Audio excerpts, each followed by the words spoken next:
विशाखापट्टनम में आईएनएस तारागिरी के कमीशनिंग समारोह का आयोजन किया गया, जिसमें रक्षा मंत्री राजनाथ सिंह शामिल हुए। इस दौरान उन्होंने कहा कि यह भारत की बढ़ती समुद्री शक्ति का प्रतीक है। उन्होंने बताया कि देश का लगभग 95% व्यापार समुद्री मार्गों से होता है, इसलिए मजबूत नौसेना बेहद आवश्यक है।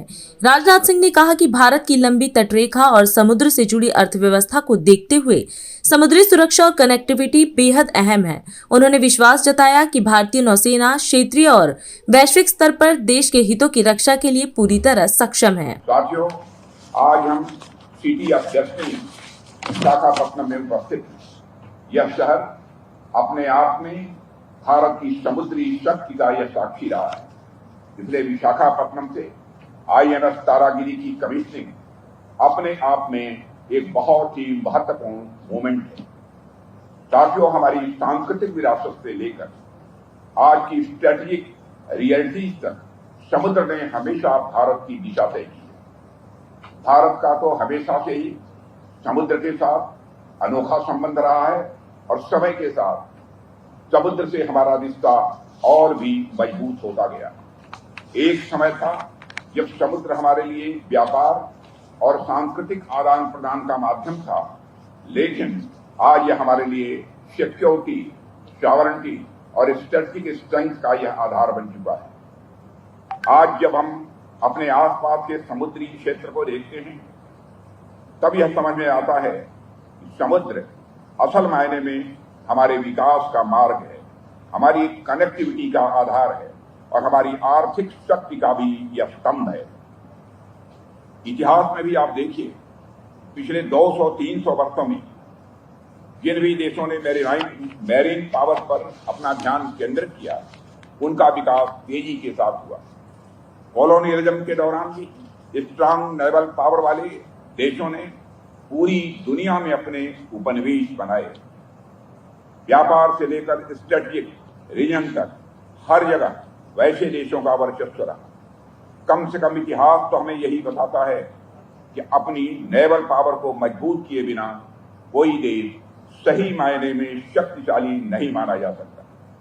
इसलिए साथियों, जब हमारे प्रधानमंत्री जी 2047 तक एक विकसित भारत के निर्माण की बात करते हैं, तो उसमें भी मैरीन पावर की भूमिका बहुत ही महत्वपूर्ण हो जाती है। 11,000 किलोमीटर से ज्यादा लंबी कोस्ट लाइन वाला यह देश, तीन ओर से समुद्र से घिरा हुआ हमारा देश, अपने विकास को समुद्र से अलग करके किसी भी सूरत में नहीं देख सकता। हमारा लगभग 95% ट्रेड समुद्री मार्गों से ही होता है।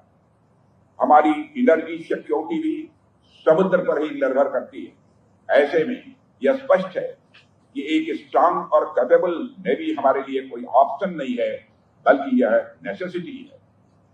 इस बात को यानी मैरीन इंपॉर्टेंस को हम भली भांति समझते हैं।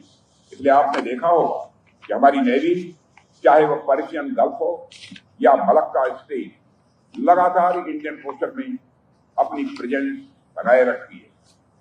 जब भी कोई संकट आता है, चाहे वह इवैक्यूएशन ऑपरेशन हो या ह्यूमैनिटेरियन असिस्टेंस प्रदान करना हो, हमारी नेवी हमेशा सबसे आगे रहती है। हमारी नेवी भारत के वैल्यूज और कमिटमेंट का, मैं मानता हूं, यह सिंबल है, उसका यह प्रतीक है। आईएनएस तारागिरी की कमीशनिंग हमारी नेवी की ताकत में, वैल्यूज में तथा कमिटमेंट में और वृद्धि होगी, ऐसा मेरा विश्वास है। साथियों, आज का सिक्योरिटी एनवायरनमेंट तेजी से बदल रहा है और आप सभी ये महसूस कर रहे होंगे कि मैरीटाइम डोमेन अब कितना यह महत्वपूर्ण हो गया है। ऐसे में अथाह समुद्र में अनेक सेंसिटिव पॉइंट्स भी हैं, जहां हमारी नेवी ने गुड्स की स्मूथ सप्लाई को इंश्योर करने के लिए लगातार अपनी एक्टिव प्रेजेंस दर्ज कराई है। जब भी वहां तनाव की स्थिति होती है, इंडियन नेवी ने हमारे कमर्शियल शिप, ऑयल टैंकर्स की सिक्योरिटी इंश्योर की। हमारी नौसेना ने यह सिद्ध किया है कि वह न केवल भारत के हितों की रक्षा करने में सक्षम है, बल्कि आवश्यकता पड़ने पर दुनिया भर में अपने नागरिकों और व्यापारिक मार्गों को सुरक्षित रखने के लिए हर कदम उठा सकती है। आज हम इस कार्यक्रम में आपसे विदा लेते हैं। आप अन्य खबरों के लिए बने रहे। राष्ट्र सर्वप्रथम, वंदे मातरम, जाग उठा है भारत।